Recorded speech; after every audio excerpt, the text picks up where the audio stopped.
Hey, peace world. Thanks for pressing play on another Pay Me No Mind sports and entertainment video. My name is Wood. Got to jump into some bite down boxing talk. Been a couple days without giving an update. A lot of good action this weekend. A lot of great action this weekend. ESPN, Showtime. I think that might be it. ESPN and Showtime, but a world championship fight on ESPN and Burchell and Oscar Valdez. And then also the return of Adrien Broner against Giovanni Santiago over on Showtime with three fights that I'm really interested to see for their respective reasons. But last night, I thought it was dope. I don't know what's going on with Showtime with their heads up on their shows and whatnot, but they actually had a ShoBox last night to kind of lead into Saturday's card, topped by Broner and Giovanni. Also today we had a Claressa Shields press conference for her March 5th fight against Marie-Eve Dicaire. I'll get into that in just a second.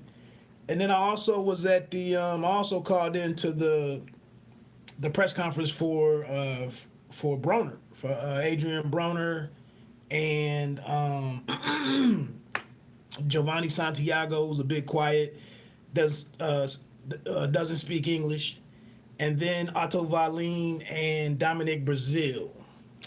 I had to go before Bunny and Ryan Martin got on there, but so that's what I'll get into. Just looking at last night's card, man.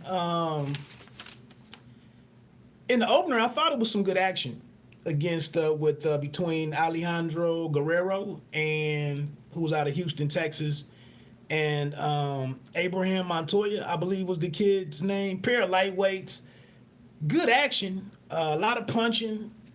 Montoya threw 1,000 punches in 8 rounds, I believe. He was a bit robotic in a way. He was a little awkward, but he kept his hands busy. He was somewhat accurate. And, you know, Guerrero expected to be able to box him and take him out, and that didn't happen. Montoya won, basically won every round. I don't know what to expect from the kid in the future. I mean, he wasn't all that. He's just a good. I mean, a solid fighter, man. He'll probably be a guy that can definitely get back on another ShoBox, and fight. I thought Guerrero was gonna do it. You know, he just couldn't deal with the kid's length and his volume. You know, his punches and volume, and then he was pretty accurate with it. So when guys can't fight inside, and you're matched up against a guy like that, you're gonna run into problems. In the co-main event was Vladimir Shishkin, super middleweight out of Detroit, based in Detroit, trained by the brother of Tony Harrison. He's LJ Harrison, and Agbiko. Cena, I think his name was Cena Agbiko. I expected a little bit more from the kid. He honestly looked a little bit like a smaller version of F.A. Ajagba in a way, but he's a Ghanaian. He's from Ghana, but he lives in I think Nashville, Tennessee. But he just came to move, punching on the run, punching while pulling away, a little jab here and there. It was 2 or 3 rounds where he stood toe to toe. You know, he kept it in the center of the ring and stood in front of Shishkin. I couldn't, I didn't understand that Shishkin was that one-handed in fighting with his right hand. No left hook to speak of. They called that out on the program. I didn't notice it the last time because I think he stopped DeAndre Ware out of Toledo. Maybe it was the Ulysses or Sierra. He fought both of those guys. But I know DeAndre Ware was on a Showtime and he stopped Ware. But I didn't realize he was that one-handed. No, kind of a boring fight, man. He was unable to really get Agbiko to trap him in the ropes, catch him in a corner. and really just just unable to throw any combinations because he was, you know, he didn't do anything but jab with his left hand. He did throw one late left hook to the body that had some pop on it, but questionable matchmaking right there. Agbico had only fought one time, and that was only fought one time in 26 months coming into that one, and I think the last fight was like 13 months ago. So you know, I hate to see a guy come on and really not maximize his opportunity when you're on a program like ShoBox. You know, he didn't do anything to get invited back, and really didn't try to win the fight. Getting into the main event, I was pretty big on Janelson, Figueroa, Bocachica. The welterweight, also out of Detroit, trained by his father. They're a pretty vocal bunch. The one thing, you know, I really didn't care for all of the taunting, and I didn't think that Janelson Bocachica put on a type of performance where he could taunt Mark Reyes Jr. down the stretch and kind of just make a clown of himself in a way. I mentioned this before. I caught Janelson in action down in Louisville a couple of years ago when Evander Holyfield had his Real Deal Promotions, and they had the welterweight invitational, the Suleiman, I can't remember his father's name, but Suleiman International, and they had like 8, or invitational, and they had like 8 welterweights that were going to go through this tournament. Diaz was down there, Chia Santana, Solomon was another welterweight, the one that Virgil Ortiz beat.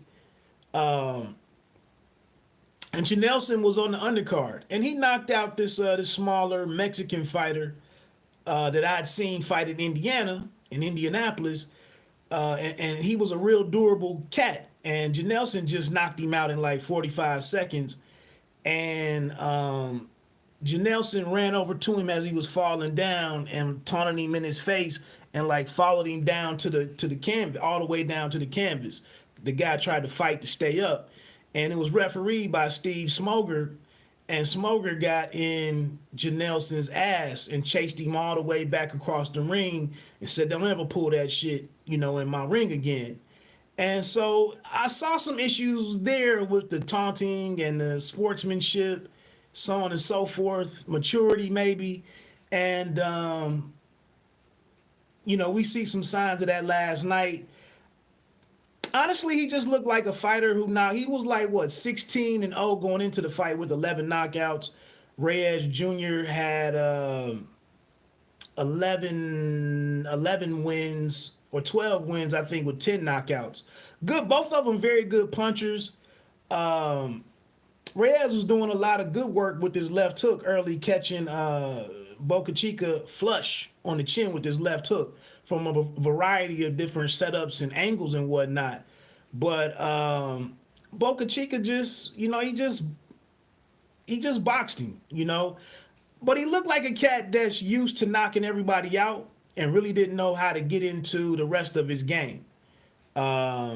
His jab was just kind of one at a time, and then if he wasn't throwing it with some pop, he was just kind of pawing and so on and so forth. So not the kind of creativity that I'd like to see, but I mean, he is on ShoBox for a reason. He is trying to you know, develop into a prospect.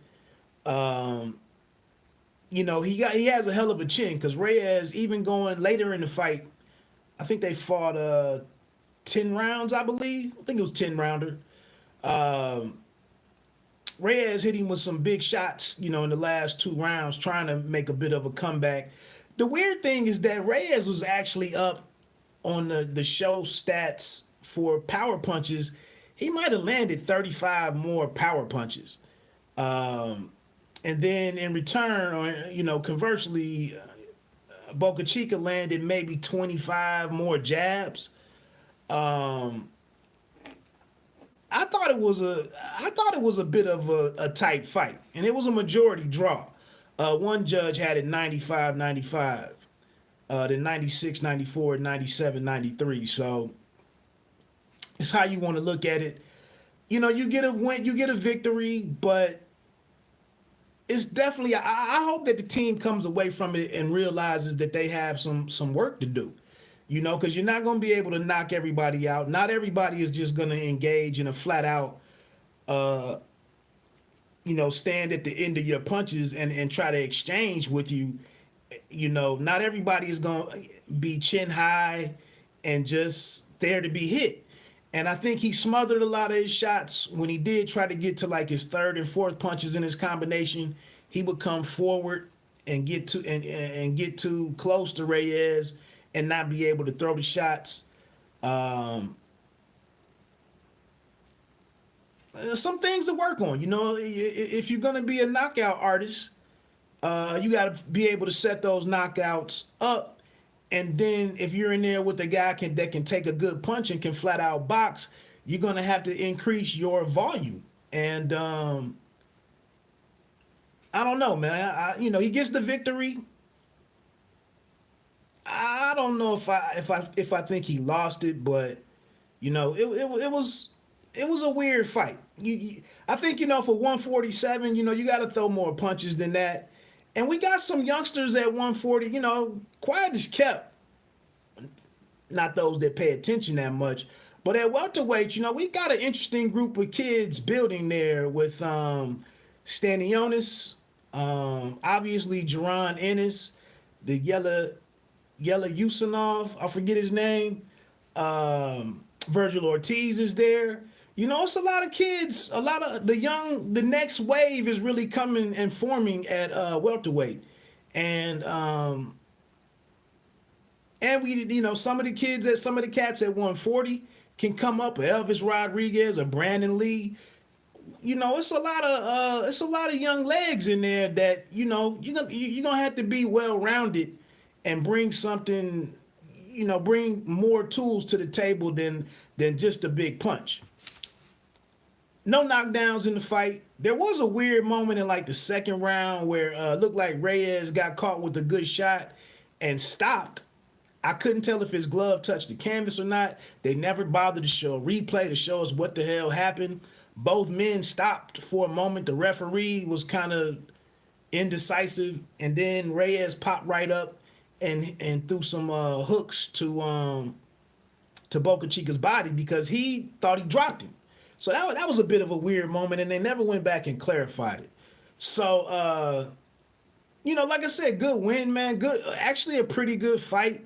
I thought the action could have been a little bit more back and forth to make it a better fight. But, good night for the Bocachica family. Again, I think father and son, with all the taunting and talking and trash talking and whatnot, I do hope that they take a moment and go back and watch the tape and work on some things. And these aren't glaring deficiencies and whatnot, but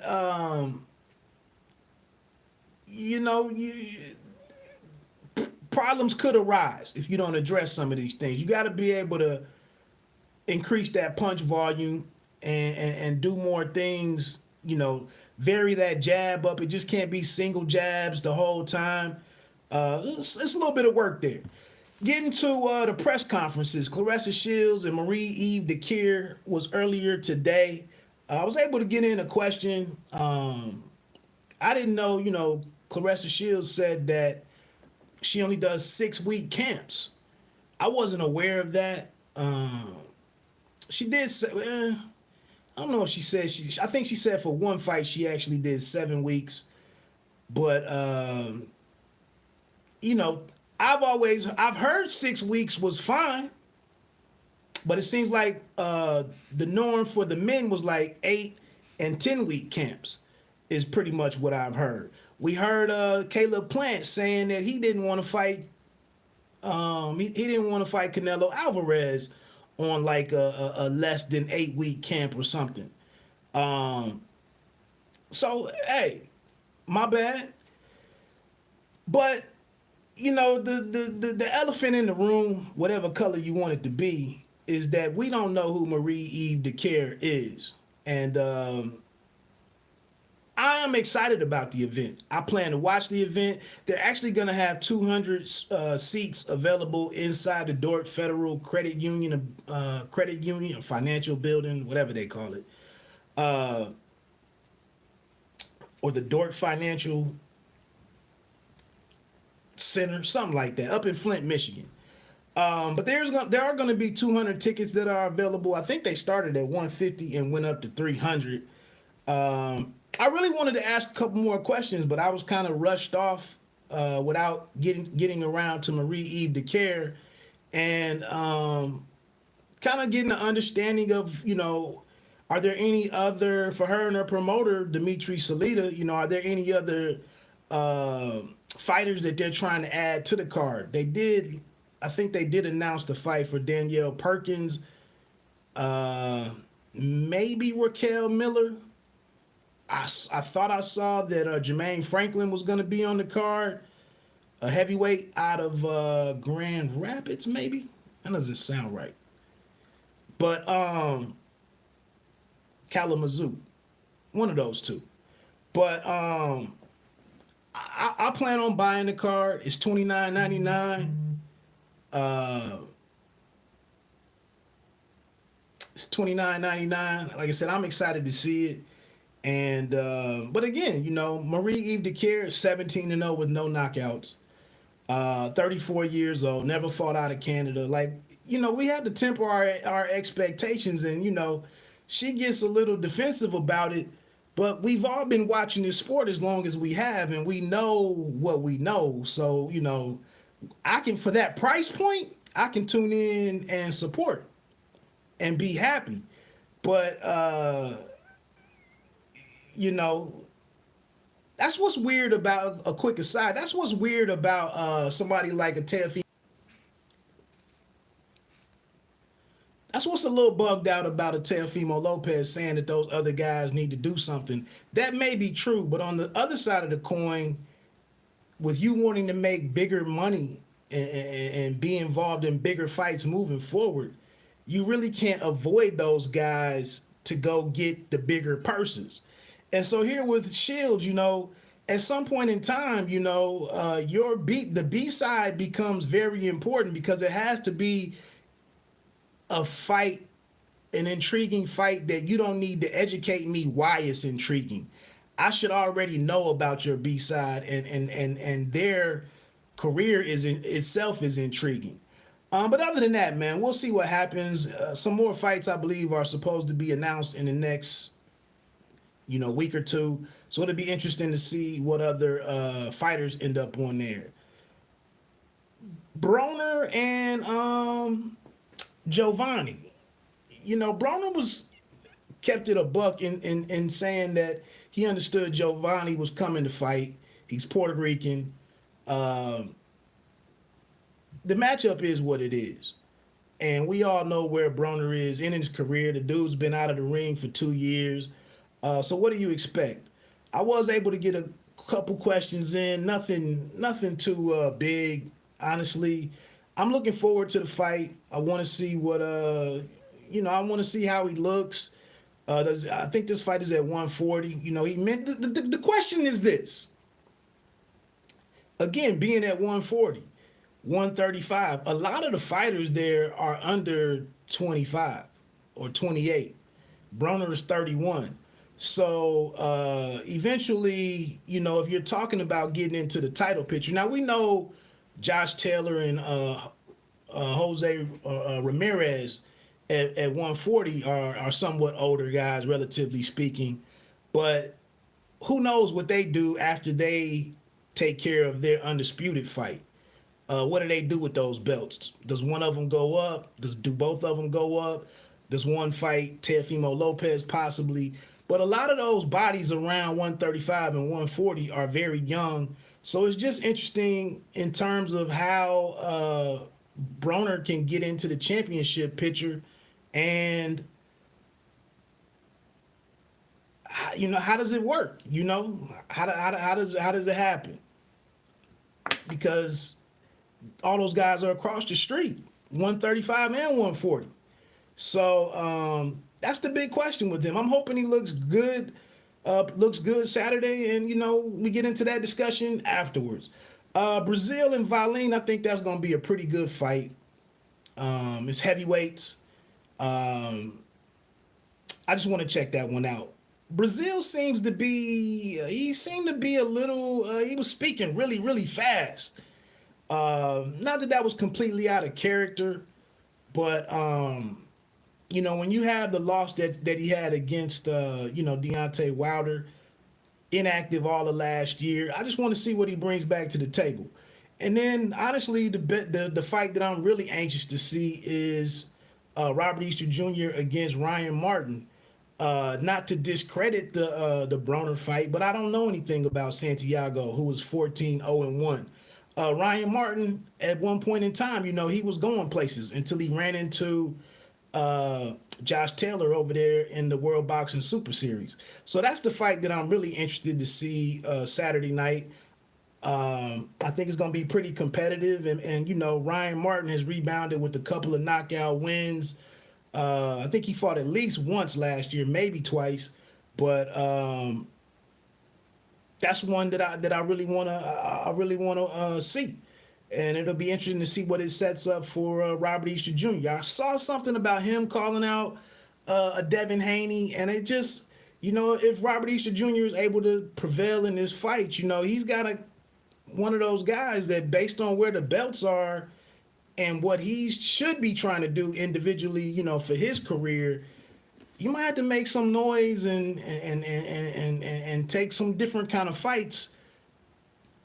If you have goals outside of the PBC universe, I mean, you got to do something. So anyway, man, that was kind of my thoughts on all of that. Like I said, good action this week. Somewhat decent action last night. And again, that's Bite Down Boxing. Don't let them count you out. Pay me no mind. Sports and entertainment. You don't have to be great to start, but you have to start to be great. Peace.